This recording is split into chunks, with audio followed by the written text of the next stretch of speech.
On February 16, 1979, Monica Pritchett was born in Anniston, Alabama. She had 2 sisters and 2 brothers, and she was the daughter of Donald and Dorothy Pritchett.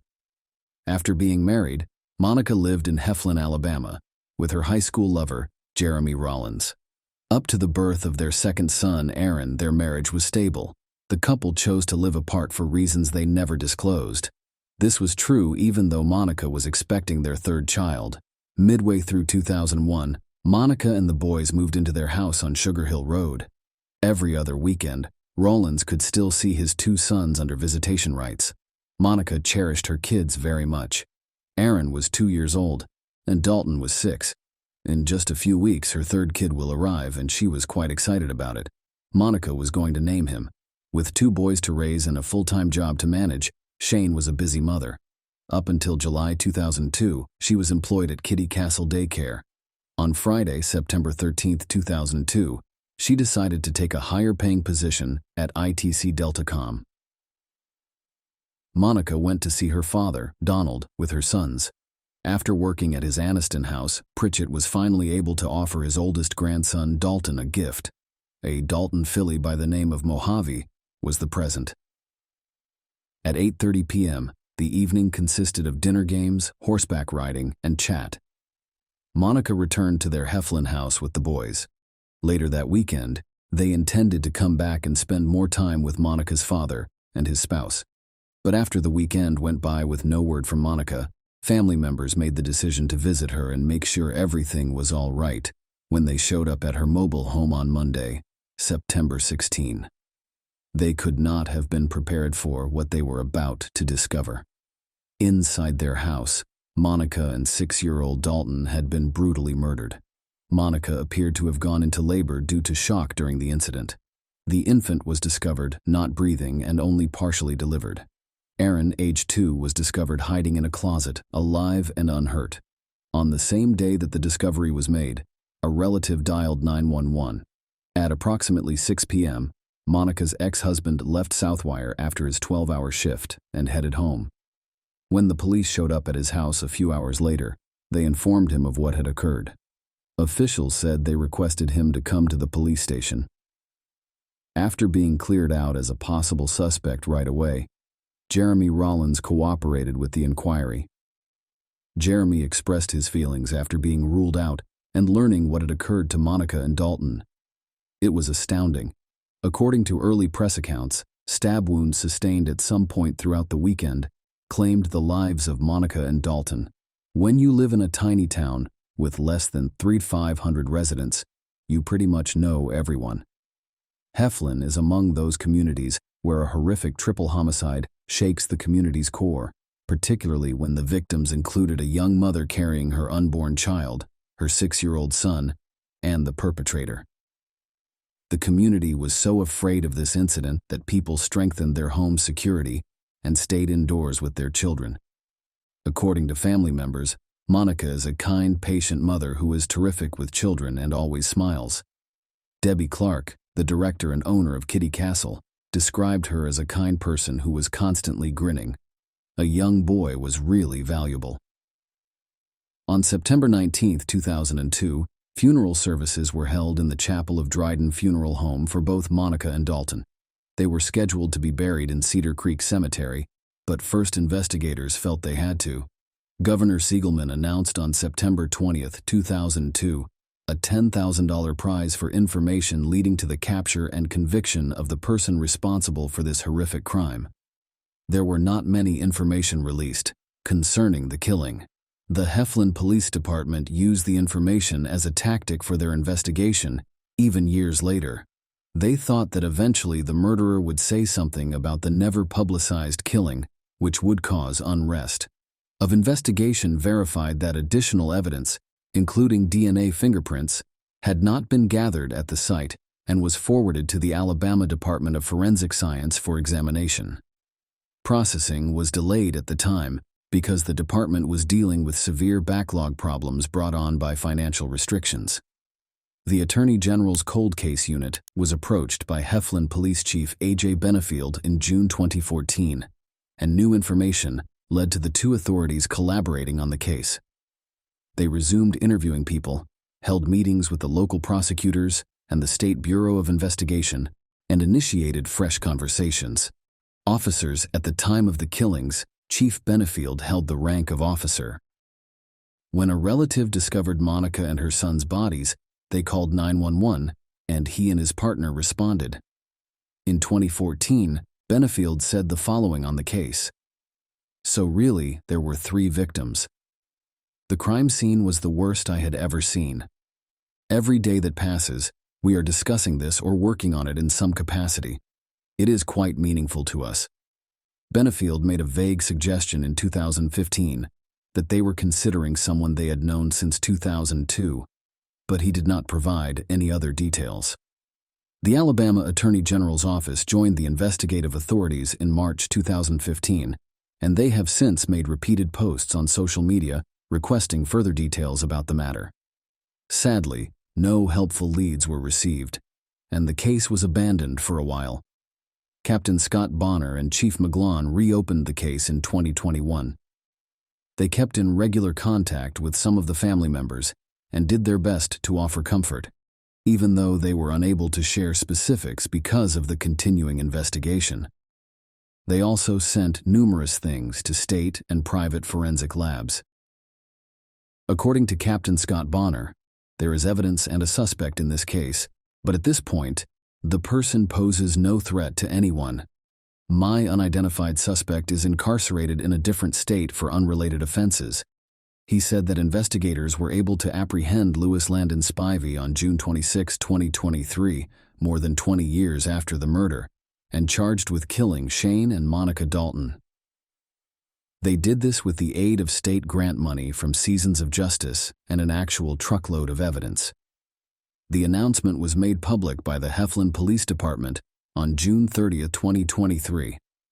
It was a dark secret that Louis Spivey held to himself until his release from prison in Florida. When he did that horrible crime in 2002, he was 18 years old. He is currently 39 years old. They knew each other. They were romantically involved, according to Captain Bonner during a press conference. Bonner withheld the reason behind the killings as well as their prelude. Louis Spivey was sentenced in February 2010 for an unrelated robbery and aggravated assault case out of Bay County, and he has been incarcerated in a Florida prison cell for the past 15 years. Louis Spivey was taken into custody by Captain Bonner and Chief McLean upon his release from the Florida prison. Louis Spivey has subsequently assisted with the investigation, according to Captain Bonner. Before we launched the case, he was examined by other agencies early in the inquiry. Our investigation work produced several excellent leads. Bonner claimed that neither cameras nor surveillance photos were there.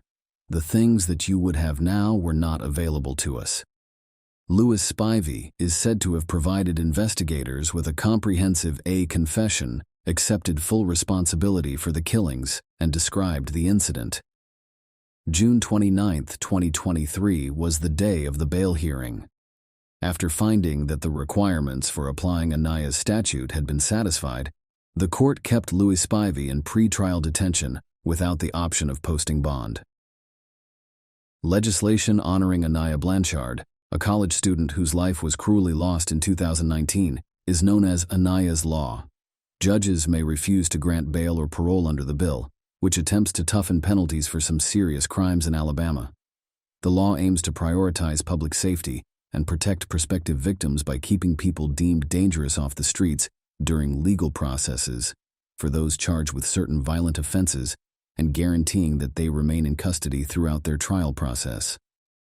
Few specifics were provided by detectives regarding the circumstances that led to the case's break-in, but we do know of the confession, the department's receipt of a grant for DNA analysis, and the processing of many items by Canadian state and private labs in a statement on behalf of Mayor Robbie Brown. The family of Monica and Dalton received condolences from Chief Ross McGlone. With any luck, this will help you put a stop to this terrible phase of your life. Captain Bonner, the Heflin Police Department, and all the other organizations and people that showed steadfast dedication and tenacity in their quest of justice for Monica Dalton and her bereaved family, have our sincere gratitude and respect. That was undoubtedly the most difficult case I have worked on in my career, Nevertheless, as the investigator and Captain Scott Bonner described, the box of reports and everything we had to go through took many months on its own. Bonner said that this case had grown personal to him and that he had likely spent more time with Monica and Dalton's family than with his own during the previous 3 years. He added, "I feel great that I can give them some peace." Ingrid Rollins, 2011, saw Monica's ex-husband remarry, and he and his new spouse have twin girls.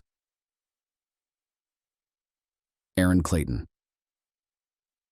After completing high school in 2018, Monica's second son is currently in his early 20s. The family still calls Heflin home. After being sent to the Cleburne County Jail, Louis Spivey is currently being held without bond while he awaits trial. Taryn Pad entered El Champ food store in Orlando, Florida, between 5 to 6 a.m. to prepare for his shift as an employee and was attacked by an unknown attacker, being stabbed multiple times while working the store. Since he had recently relocated there and worked long shifts, he did not have many acquaintances. Therefore, police quickly exhausted every lead they could in an effort to solve this crime and arrest those responsible. Finding those responsible for Terrence's brutal death in 2003, after reviewing evidence at the crime scene and searching for new leads in their investigation. A DNA profile developed from these evidence exclusions were made. However, no culprit was ever identified, and thus the case became cold. Until October 2019, when Orange County Sheriff's Office hired Florida Department of Law Enforcement as helpers in their probe. They collaborated with AM to utilize latest DNA tests for genealogy building. AM used forensic-grade genome sequencing to generate leads that led to the identification of suspects in Taryn Pett's investigation, using genealogical clues provided by AM and using it as part of their forensic genetic genealogy system to create an exhaustive genetic profile for potential suspects that would trigger it. After successfully creating this profile, AM provided it to police, who then utilized genealogical research techniques in order to identify potential suspects who could have been activated by it. They verified his identity as 54-year-old Eustace Kenneth Robert Stowe Jr., who remains detained without bail as part of Taryn Pett's investigation. Kenneth Stowe Jr. was found guilty of first-degree murder and robbery with firearm in August 2023 and awaits sentencing. Carrie Ann Cummings was a 25-year-old transient living in Eureka, California in 1997. Carrie was admitted to an institution for mental illness treatment, yet decided not to stay. Even when family members begged Carrie to go back home, she refused their pleas and refused their treatment plans. Family was informed that she planned on staying in Eugene, Oregon for some time. They tried contacting her but failed. Eventually, they went to authorities to file a missing persons case as well as hire an investigator. Kathy claimed she was informed by Carrie's sister that Carrie had reached the age of adulthood, making the choice to live her own life without immediate threat to herself or anyone else, with no immediate decision-makers available to intervene on her behalf. The sister also provided this insight regarding her attempts to locate Jane Doe over time. As internet use increased, I began searching sites in case I'd lost her, and searching images that referenced Jane Doe's tattoos. 1 year after Carrie Ann disappeared, Wayne Adam Ford entered a police station in Eureka and found his long-lost love, who would later be known as Carrie Ann. Wayne Adam Ford entered an open seat. California Ford admitted to killing 4 women, but did not know their names. However, 3 have since been identified. Tina Renee Gibbs was born April 20, 1972. Tragically, she passed away near Las Vegas on May 16, 1998. Her body was later located on June 2 near Buttonwillow. Lynette Dion, age 25, was found dead in Fontana and executed on September 25, 1998 in Ontario, California, before being interred near Loy Patricia and Thomas, age 29. HPUA located her body as her remains were discovered inside an aqueduct located in San Bernardino on October 23, 1998. However, one female was unidentified at this time. Investigators spoke with Ford and collected descriptive details about this person. As part of their investigation, detectives conducted a search at Ford's camp, using DNA to identify more remains from bodies discovered there by duck hunters near Eureka in October 1997. when his body part had first been brought there. Detectives were then able to link what Ford brought into the encampment with one discovered there by duck hunters from that month, October. Authorities discovered Ford's additional remains at Clam Beach in January 1998, 9 months prior to his death and within his encampment. DNA samples were run through California Lost Persons Database, as well as the National DNA Unidentified Person Index without success. No matches to Ford's profile could be found in either database. 8 years after being charged with murdering her son, Ford was sentenced to life imprisonment at San Quentin State Prison. Investigators know who was responsible but do not yet have information regarding who the victim may have been. This investigation stands out in that neither party knows whose side it was on. William Hunnell had created the Cold Case Unit specifically to review Humboldt County Sheriff's Office case files to discover new leads, with OAM, a forensic genealogy lab, as their partner to use advanced DNA tests for forensics to help identify an unknown female or close relatives using DNA forensic syncing.